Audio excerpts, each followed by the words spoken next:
Exercise 4.3 NCERT 10th maths आज start कर रहा हूँ।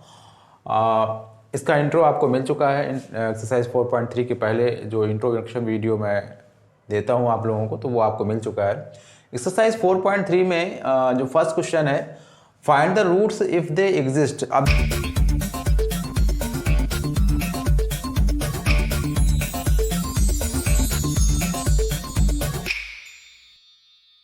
रूट्स फाइंड करना है अगर वो एग्जिस्ट कर रहे हैं, तो बात आप ही समझ लीजिए कि अगर रूट एग्जिस्ट कर रहे हैं मीन्स अगर क्वालिटी इक्वेशन फॉर्म हुआ है तो उसमें रूट तो होंगे ही होंगे।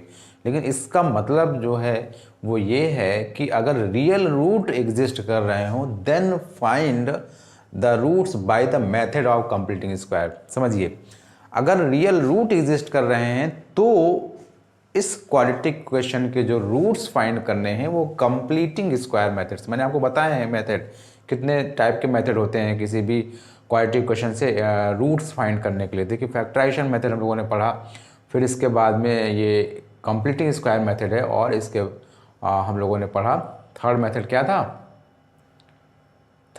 था। कंप्लीटिंग स्क्वायर मेथड हो गया, फैक्टराइजेशन मेथड हो गया, और क्वाड्रेटिक फार्मूला या श्रीधराचार्य फार्मूला। ठीक है, श्रीधराचार्य मेथड। तो ये सेकंड मेथड कह सकते हैं आप, कंप्लीटिंग स्क्वायर मेथड है। रूट्स फाइंड करने हैं, एग्जिस्ट कर रहे हैं कि नहीं कर रहे हैं, रियल रूट एग्जिस्ट कर रहे हैं कि नहीं कर रहे हैं, ये हमें चेक करना होगा। इसके लिए हमें जाना होगा डिस्क्रिमिनेंट के पास में d इज इक्वल होता है b स्क्वायर माइनस 4ac। और अगर d की वैल्यू ग्रेटर नहीं है, ग्रेटर अगर है, देखिए क्या है कंडीशन, मैं फिर से बता रहा हूँ, d इज ग्रेटर देन और equal to 0, d is equal 0 और d लेस देन 0, इस कंडीशन पर रियल रूट एग्जिस्ट नहीं करते हैं। No real roots. ठीक है, इस कंडीशन पर तो यहाँ पर तो आपको real roots, real and distinct root मिलेंगे, है ना, real and distinct and real and equal. ये कई बार बातें सब डिस्कस हो चुकी हैं, तो हमें इसे चेक करना होगा। d is equal b square minus 4ac discriminant formula होता है। तो यहाँ a क्या है, 2 है, b माइनस 7 है, तो माइनस 7 का स्क्वायर हो जाएगा माइनस 4a2c3, तो 49 माइनस 24, तो ये क्या हो जाएगा, 25 हो जाएगा, विच इज़ ग्रेटर देन 0। ठीक है, तो d जो है वो हम लोगों ने फाइंड किया और वो d 0 से ग्रेटर आ रहा है। ठीक है ना,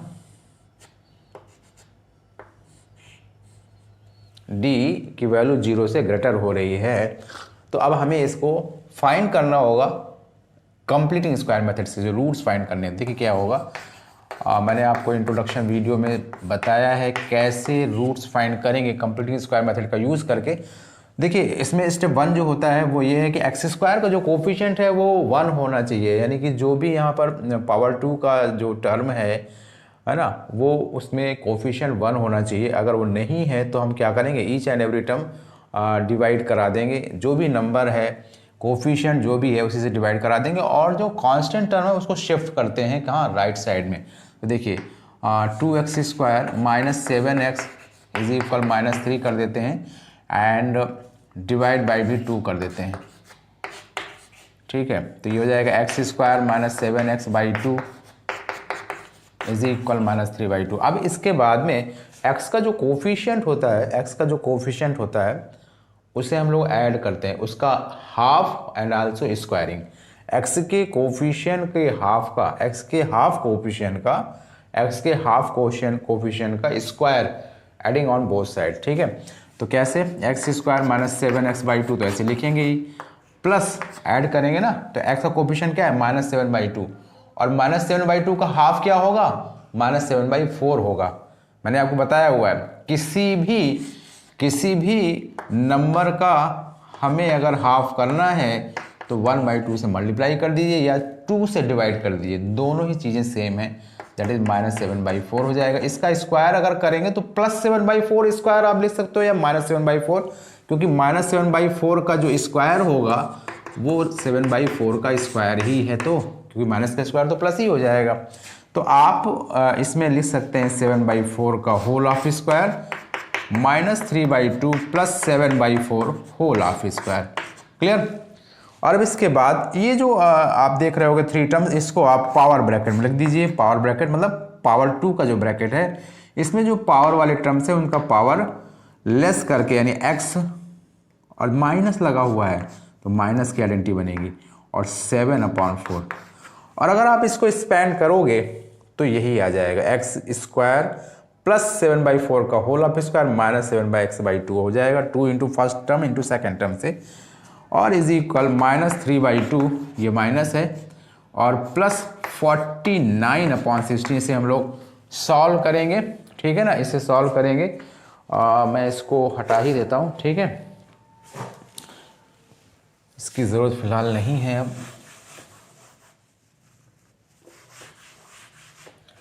तो इसको हम लोग आगे ले जा रहे हैं, सॉल्व करेंगे।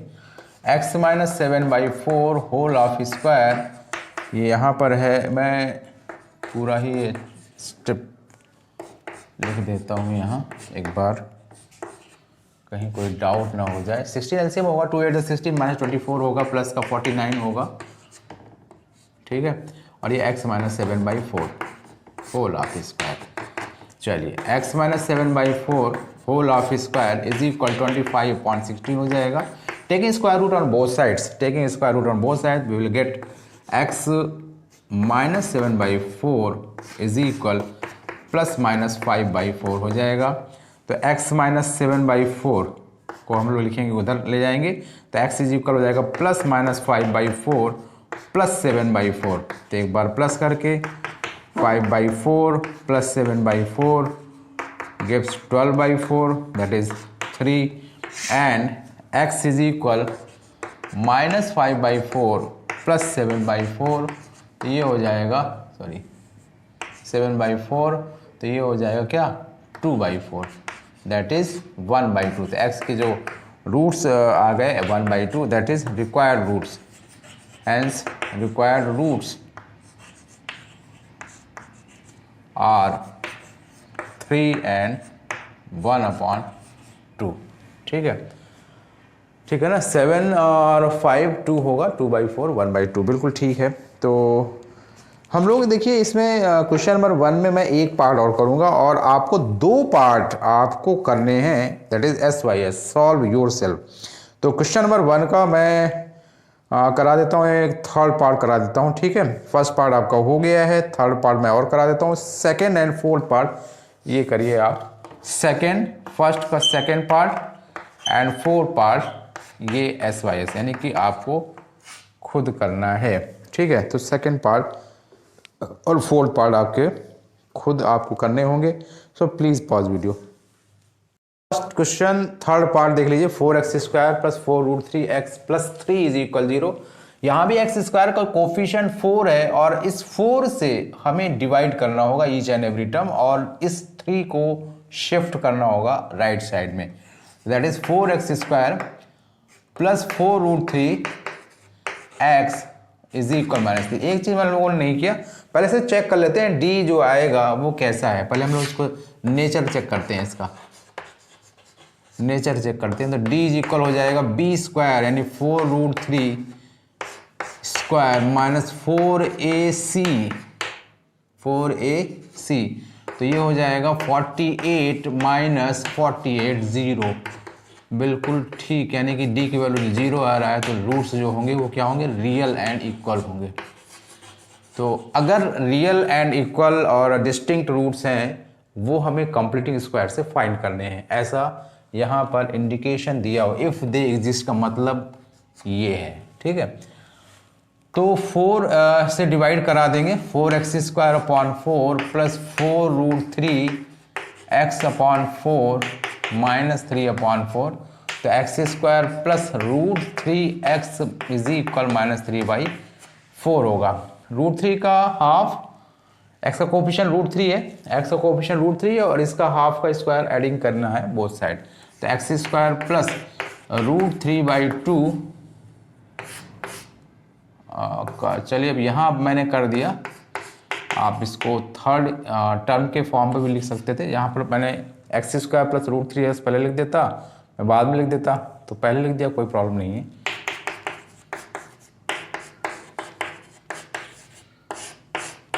देखिए ठीक है ना, x square plus root three x as it is, और रूट थ्री का हाफ का स्क्वायर बोथ साइड ऐड कर दिया गया, और पावर ब्रैकेट बना दिया गया, पावर 2 का ब्रैकेट है। जो पावर वाले टर्म्स हैं उनका पावर जो है हटा करके, और प्लस लगा हुआ है इसलिए प्लस वाली आइडेंटिटी लगेगी, और ऐसा कुछ, ठीक है। अगर हम लोग इसको एक्सपेंड करेंगे तो यही आ जाएगा, इज इक्वल -3/4 प्लस 3/4, और ये 0 दे देगा, ठीक है।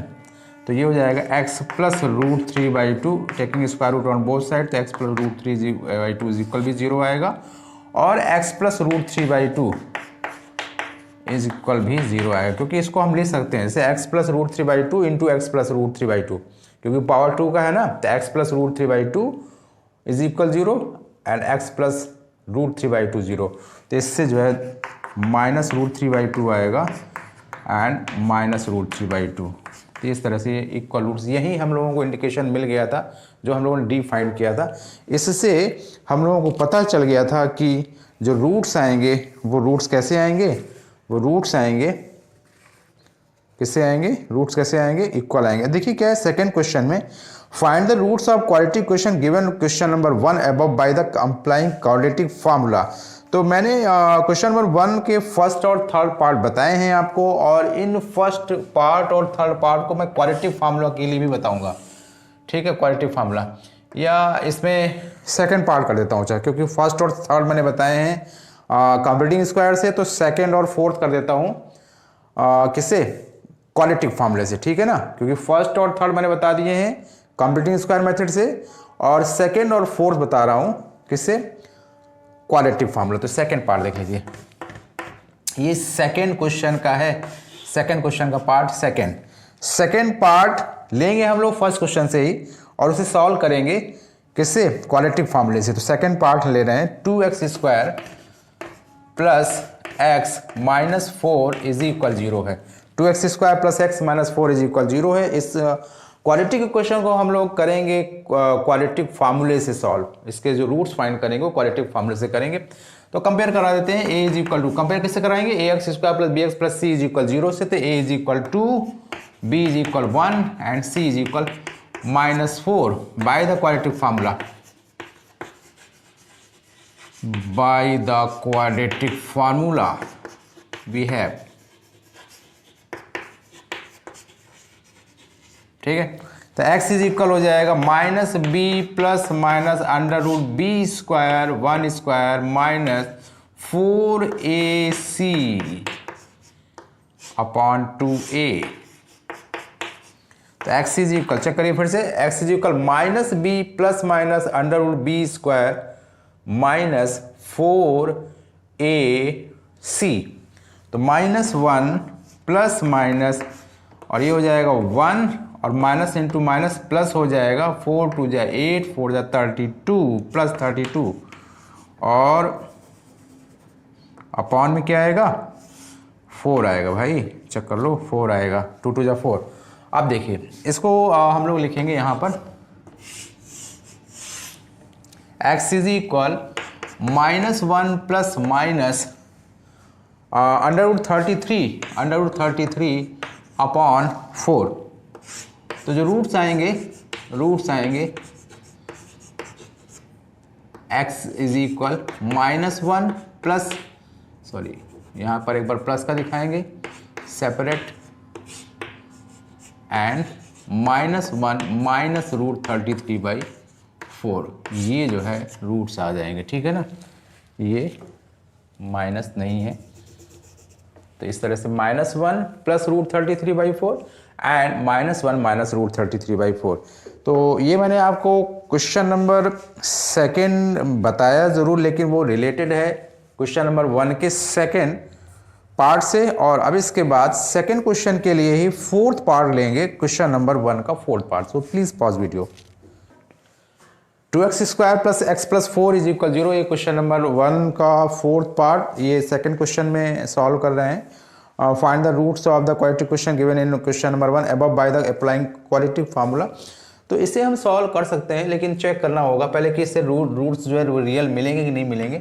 तो देखते हैं, तो डी चेक करते हैं, बी स्क्वायर -4 इंटू ए है ना, d equal by b square -4ac, तो 1 - 4 2 = 8, 8 4 32, और यहाँ पर देखिए माइनस में आ गया, डी जो है ये लेस देन 0 है, सो नो रियल रूट्स। ये आपको फिलहाल 10th क्लास में नहीं करना है, no real roots possible. Class 11th में आपको इसे करने को मिलेंगे। कॉम्प्लेक्स नंबर वहाँ चैप्टर आएगा, और उस कॉम्प्लेक्स नंबर में आपको इमेजिनरी रूट्स भी फाइंड करने पड़ेंगे। तो क्वेश्चन नंबर 2 के बाद क्वेश्चन नंबर 3 पर आ जाता हूँ। क्वेश्चन नंबर 3 है, क्वेश्चन नंबर जो 3 है वो है find the roots of the following equation. और जो रूट्स फाइंड करने हैं 3 के फर्स्ट पार्ट में, x - 1/x = 3 है, x is not equal to 0, यानी x अगर 0 हो गया तो ये इक्वेशन पॉसिबल नहीं है, ठीक है ना, ये सेटिस्फाई नहीं होगा। x की वैल्यू अगर हम 0 रखते हैं तो ये डिफाइंड नहीं होगा, और ये 0 माइनस तरह से 3 नहीं होगा, तो x की वैल्यू 0, इससे और कोई मतलब नहीं है, लेकिन ये मतलब है भी और नहीं भी है, ठीक है। तो देखते हैं रूट्स हम लोग फाइंड करते हैं। तो ये क्या हो जाएगा, इसमें x एलसीएम ले लेंगे, और जब एलसीएम लेंगे तो इसमें क्या करेंगे, x² -1/x = 3 हो जाएगा, और x² - 1 = 3x, और x² - 3x - 1 = 0। अब इसको हमें सॉल्व करना होगा क्वालिटेटिव फार्मूले से, क्योंकि ये स्प्लिटिंग मेथड से तो होगा नहीं।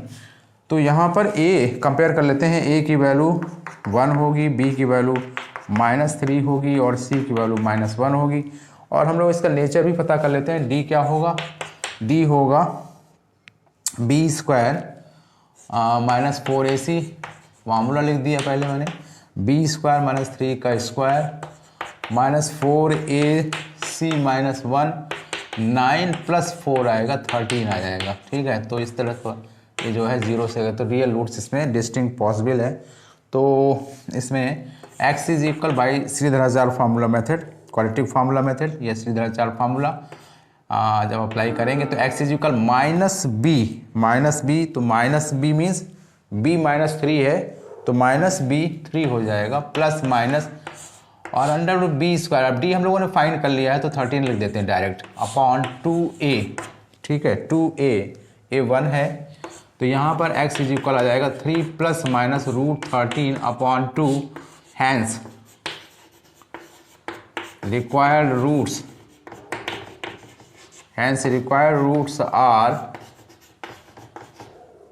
3 + √13/2 एंड 3 - √13/2, ये आपके आंसर आ जाएगा। तो इसके बाद हम लोग लेते हैं इसी का सेकंड पार्ट, इसका सेकंड पार्ट ले लेते हैं, और इस सेकंड पार्ट को हम लोग कोशिश करेंगे इस स्पेस जो भी है यहाँ राइट, उसमें सॉल्व करने की कोशिश करेंगे। 1/x + 4 -1/x - 7 = 11/30, और जो x की वैल्यू है वो पॉसिबल नहीं है, -4 and 7, x is not equal -4 and 7। चलिए, तो यहाँ पर हम लोग सबसे पहले x + 4 और x - 7 को एलसीएम ले लेंगे, और एलसीएम अपॉन डिनोमिनेटर होगा, तो x + 4 से x + 4 कैंसिल हो जाएगा, x - 7 आएगा क्वोशंट का मल्टीप्लाई 1 में, तो x - 7।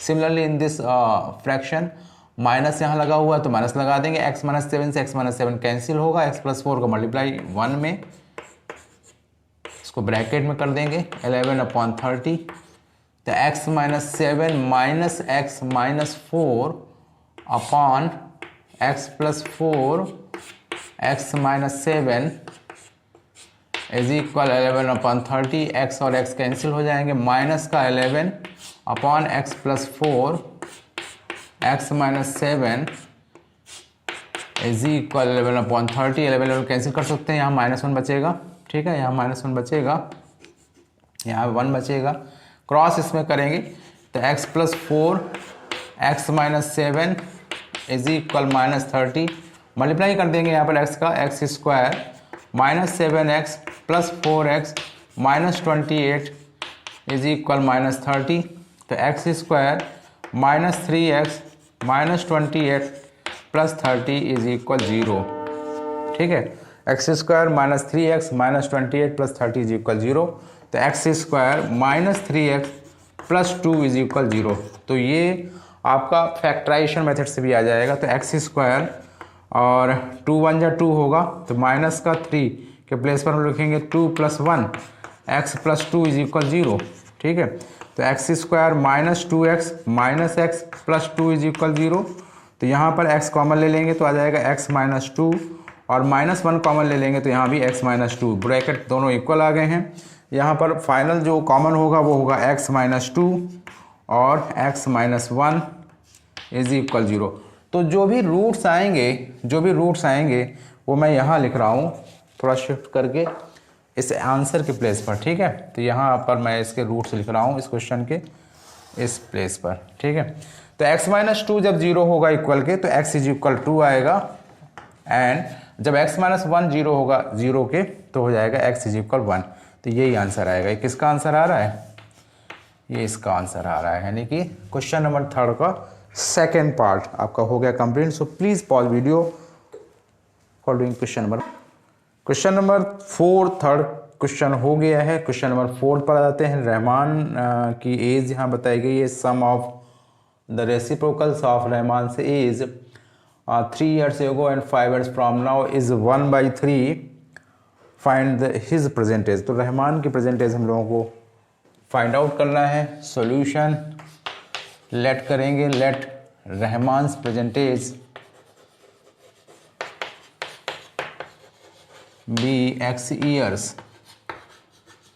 अब देखिए इस प्रेजेंट एज तो x ईयर अज्यूम कर ली गई है, उसमें कहा गया है कि sum of the reciprocals of the Rahman से 3 years ago and 5 years from now, यानी इन दोनों ही कंडीशन पर जो भी रहमान की एज आएगी उन एजेस का जो रेसिप्रोकल का जो सम है वो 1/3 है। देखिए, तो सबसे पहले हम लोग निकालेंगे रहमान की एज 3 years ago।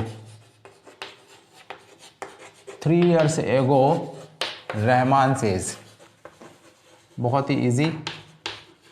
जब प्रेजेंट एज x है तो 3 years ago रहमान की एज x - 3 years हो जाएगा, and 5 years from now, 5 years from now Rahman की एज क्या हो जाएगी, यानी अब से 5 years बाद x + 5 years। अब अकॉर्डिंग टू क्वेश्चन दोनों की जो कंडीशन है उसके अकॉर्डिंग दोनों की रेसिप्रोकल करेंगे हम लोग और उसका सम। क्लियर? दोनों की एजेस का रेसिप्रोकल का जो सम है वो कितना दिया हुआ है? 1/3। क्लियर? तो इस तरह से हम लोग यहाँ पर फिर से एलसीएम लेंगे, x - 3 और x + 5 एलसीएम ले लिया।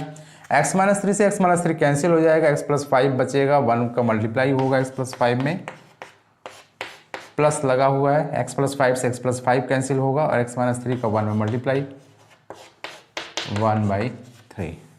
तो यहाँ पर आते हैं तो यह आ जाएगा x + x 2x + 5 - 3 + 2 +5 - 3 + 2 x - 3 x + 5 is equal 1/3 हो जाएगा। क्रॉस मल्टीप्लाई करेंगे, इसमें क्रॉस मल्टीप्लाई करेंगे तो आ जाएगा x - 3 x + 5 इज इक्वल 3 का मल्टीप्लाई होगा 2x + 2 में, तो 6x + 6, तो इसका मल्टीप्लाई और करेंगे भी, x का मल्टीप्लाई x + 5 में, तो x² + 5x x² + 5x -3x -15 is equal 6 x + 6।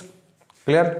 तो x² + 2x और 6x को इधर ले आते हैं तो माइनस का 6x हो जाएगा, माइनस का 15 माइनस का 6 इज इक्वल 0।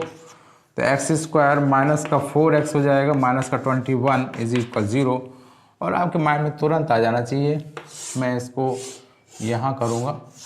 ठीक है, x square minus 4x minus 21 is equal 0। 7 3 या 21 और 7 और 3 का जो डिफरेंस है वो आ जाएगा यहाँ पर। स्प्लिटिंग जो है 7 और 3 हो जाएगा, और 7 और 3 का प्रोडक्ट 21 होगा, और 7 3 के जो डिफरेंस है वो 4। तो x square minus 4x minus 21 is equal 0। X square minus 7 minus 3 in the place of 4, after that x minus 21 is equal 0। तो x square minus 7x plus 3x minus 21 is equal 0 common first pair बनाते हुए, और second pair में 3 common, x minus 3 is equal 0। तो x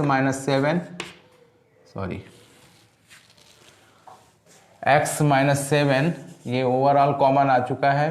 तो x minus 7 in first bracket, in other bracket x plus 3 is equal 0। 1 by 1 करके इसको 0 के equate करेंगे। तो x इज इक्वल आएगा 7 and x is equal minus 3। Then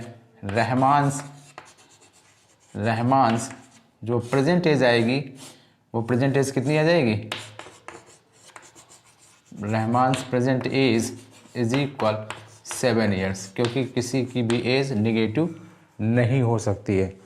so इस तरह से क्वेश्चन नंबर 4 आपका कंप्लीट हुआ, और अब क्वेश्चन नंबर 5 लेते हैं। So please pause video to write it down. Question number 5, in class test the sum of Shefali's marks in maths and English is 30, यानी कि दोनों ही सब्जेक्ट में जो मार्क्स आए हैं उसका सम गिवन है। 30 मार्क्स हैं दोनों सब्जेक्ट में, मैथ्स और इंग्लिश में। Had she got 2 marks more, अब कंडीशन से यहाँ पर आ गई हैं। Had she got 2 marks more in maths and 3 marks less in English, the product of their marks would have been 210. Find her marks in 2 subjects, मैंने easy लिख दिया। Find her marks, ठीक है ना, find her marks in 2 subjects। तो चलिए solution देख लीजिए। तो लेट कर लेते हैं, पहले लिख देते हैं sum of Shefali's marks in maths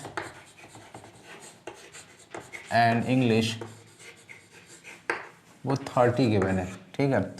तो किसी में भी x मार्क्स और 30 माइनस एक्स, यानी इस नंबर को हम स्प्लिट करेंगे in maths and English x as x and 30 minus x. तो किसी को आप x में आप इंग्लिश को दे दीजिए या मैथ्स में, किसी में भी, ठीक है।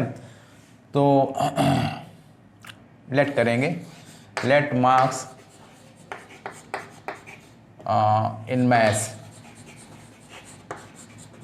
बी x कर लेते हैं, है ना। देन इंग्लिश में जो मार्क्स होंगे, इंग्लिश मार्क्स 30 टोटल मार्क्स हैं। x अगर मैथ्स में हो गए तो 30 माइनस एक्स मार्क्स हो जाएंगे, ठीक है। किसमें? इंग्लिश में। अब अकॉर्डिंग टू क्वेश्चन, अब कह रहे हैं कि अगर मैथ्स में 2 मार्क्स मोर हो जाते हैं एंड 3 मार्क्स लेस हो जाते हैं। अकॉर्डिंग टू क्वेश्चन मैथ्स में x थे और अगर 2 मार्क्स मोर हो जाते हैं, है ना, और इंग्लिश में 3 मार्क्स लेस हो जाते हैं। इंग्लिश में 30 माइनस एक्स थे और 30 माइनस एक्स थे और 3 मार्क्स लेस हो जाते हैं, तो इन दोनों ही मार्क्स का जो प्रोडक्ट है वो 210 है। समझ में आ गया होगा आप लोगों को। मैथ्स और इंग्लिश में यहाँ स्प्लिटिंग हो गई, टोटल मार्क्स 30 थे, ये मैंने लिखा हुआ है 30, दोनों ही सब्जेक्ट में मार्क्स टोटल सम 30। तो अगर मैथ्स में मार्क्स x हैं तो इंग्लिश में 30 माइनस एक्स होंगे, क्योंकि दोनों का सम जो है वो 30 हो जाएगा। x plus 30 minus x is equal 30। आप इंग्लिश में भी यहाँ कर सकते थे x, तो फिर मैथ्स में हो जाते 30 माइनस एक्स। अब इसमें दिया हुआ है अगर मैथ्स में 2 मार्क्स मोर हो जाएं और इंग्लिश में 3 मार्क्स लेस हो जाएं, तो in the condition both subject marks product also is equal 210। तो इसे हम लोग सॉल्व करेंगे। x प्लस 2 और 30 माइनस 3 27 हो जाएगा, माइनस एक्स इज इक्वल 210। तो इसको मल्टीप्लाई करेंगे, प्रोडक्ट करेंगे, तो x का 27 में तो 27x minus x square, x का 27 मल्टीप्लाई करेंगे तो x 27x minus x square plus 54 minus 2x is equal 210। ठीक है, 27x minus x square plus 54 minus 2x is equal 210। तो ये हो जाएगा माइनस का एक्स स्क्वायर प्लस 27x, और इसे अब रिपीट करने की ज़रूरत नहीं है। 27x और माइनस का 2x, इसको 25x कर देते हैं।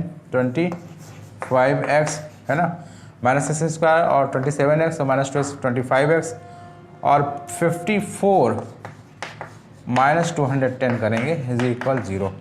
तो minus x square plus 25x, और ये हो जाएगा 10 में से 4 गया 6 और 10 में से 5 गया 5 और 1 इज इक्वल 0। तो माइनस मल्टीप्लाई कर देंगे क्योंकि माइनस का एक्स स्क्वायर आ रहा है। तो x square minus 25x plus 156 is equal 0। और अब हम लोगों को स्प्लिटिंग करनी होगी 156 की, तो कर लेते हैं।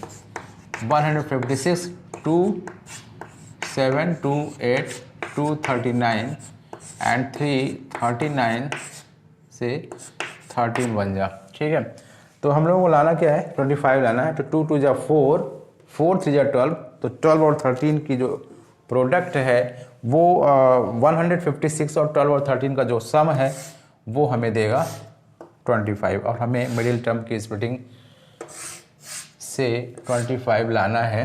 तो देखिए एक्स स्क्वायर मैंने लिख रहा हूँ यहाँ पर, x square minus 25x plus 156 is equal 0।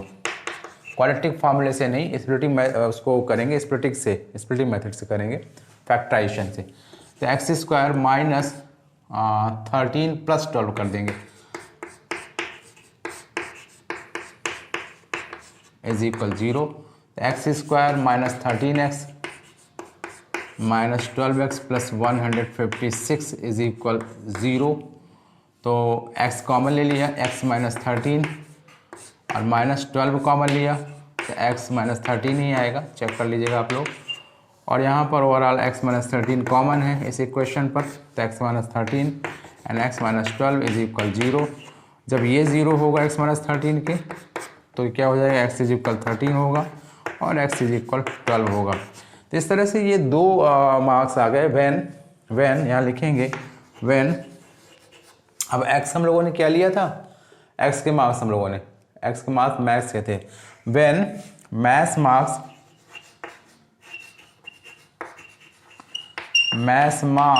है ना, मैथ्स में लिए थे मैथ्स मार्क्स 13 है, मैथ्स मार्क्स 13 है। देन इंग्लिश मार्क्स कितने हो जाएंगे, विथ 30 है ना दोनों का सम, तो कितना हो जाएगा 17। इंग्लिश मार्क्स में 17 हो जाएंगे। एंड इफ मैथ्स मार्क्स 12 अगर हैं, मैथ्स मार्क्स 12, देन इंग्लिश जो मार्क्स होंगे वो 18 हो जाएंगे, क्योंकि हमें सम तो 30 का ही लाना है ना, 18। तो इस तरह से ये क्वेश्चन हुआ कंप्लीट।